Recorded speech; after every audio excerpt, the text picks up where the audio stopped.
Ya, assalamualaikum warahmatullahi wabarakatuh. Kembali lagi bersama saya Diki Fajar di KF Bird Farm Serang, Banten.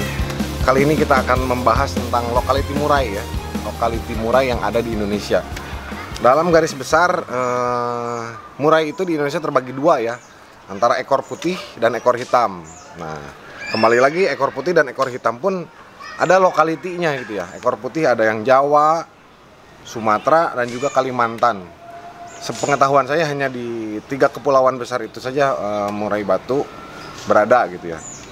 Mungkin kalau saya salah bisa dikoreksi ya. Nah, dari kedua jenis garis besar murai tersebut ada ekor putih dan ekor hitam terbagi lagi dari lokaliti ya. Ada lokaliti Jawa. Lokaliti Jawa itu dikenal dengan nama larwo ya, dengan ciri khasnya sendiri. Lokaliti Kalimantan itu dikenal dengan burung batu Borneo atau murai batu yang menggembung perutnya ya.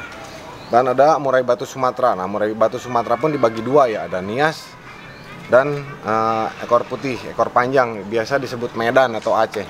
Tapi lebih ngetren sih di pedagang itu disebut murai Medan ya.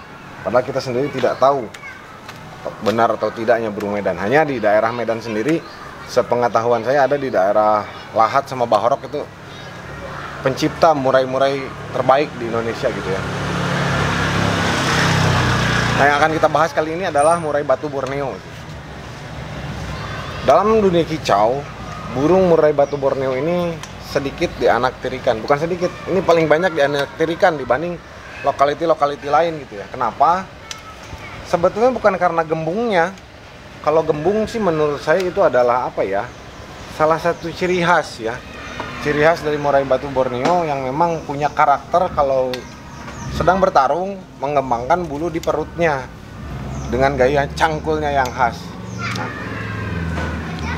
bisa dibilang minus, tapi menurut saya sih sebetulnya ini bukan minus. Kembali lagi, ini adalah karakteristik dari lokaliti murai batu Borneo itu sendiri. Ini yang bisa membedakan antara murai batu Sumatera, Jawa, dan Borneo gitu ya.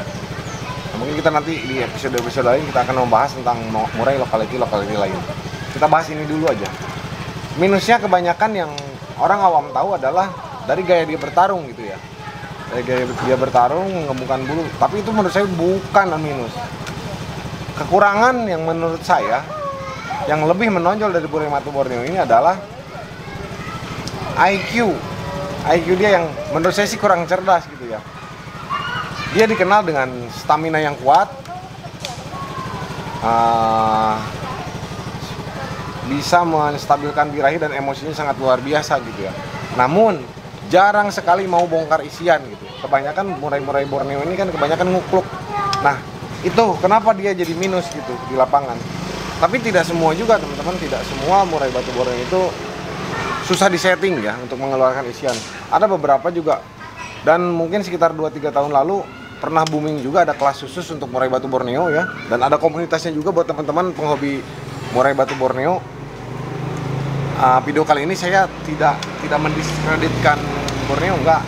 Kali ini justru saya akan membahas mengapa sih burung seindah ini, burung seunik ini dianaktirikan gitu. Nah, bertahun-tahun ke belakang, sekitar 3-4 tahun yang lalu lah, sampai ya kurang lebih 3-4 tahun yang lalu mulai ngetren murai dengan istilah seri F. Dari sinilah seri F itu muncul. Seri F pada murai batu dikenal dengan keturunan Borneo yang sudah tidak gembung. Nah, padahal awalnya indukannya adalah seperti ini. Nah, teknik peternak saat itu termasuk saya mungkin ingin menciptakan murai dengan stamina yang full, stamina yang jos, dengan gaya tarung sujud, dengan cara mengatur emosi yang luar biasa mudahnya gitu kan.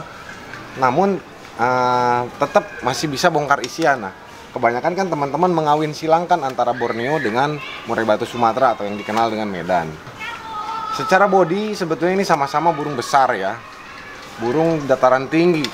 Nah, nanti kita akan bahas tentang dua jenis murai dilihat dari bentuk bodinya.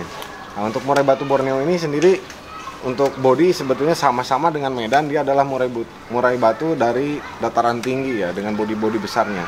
Namun secara karakter ada sedikit perbedaan dari tadi itu, mungkin cara dia bertarung dan kecerdasan otaknya. Murai Medan dikenal dengan murai yang notabene cerdas, jadi dia sangat mudah sekali menangkap dan membongkar isian saat terganggu. Saya nggak tahu juga sih kenapa seperti itu, ini belum ada penelitian yang jelas.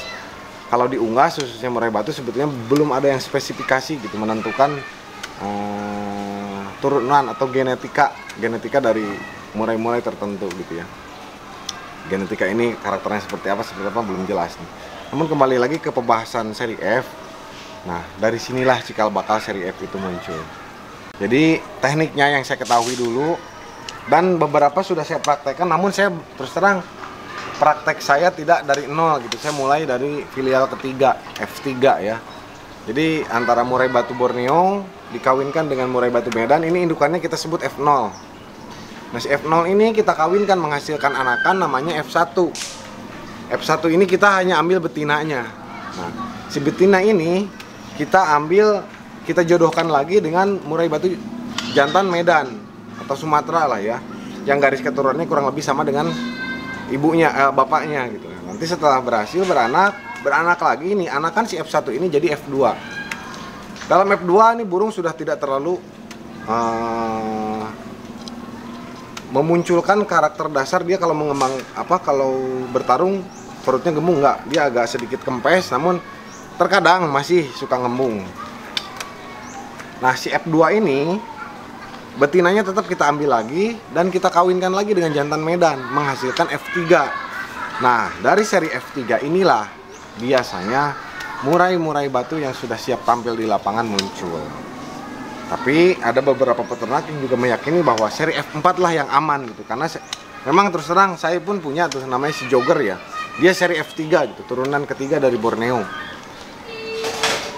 Kadang-kadang suka masih menggemukkan bulunya, tapi tidak segembung F0-nya gitu ya.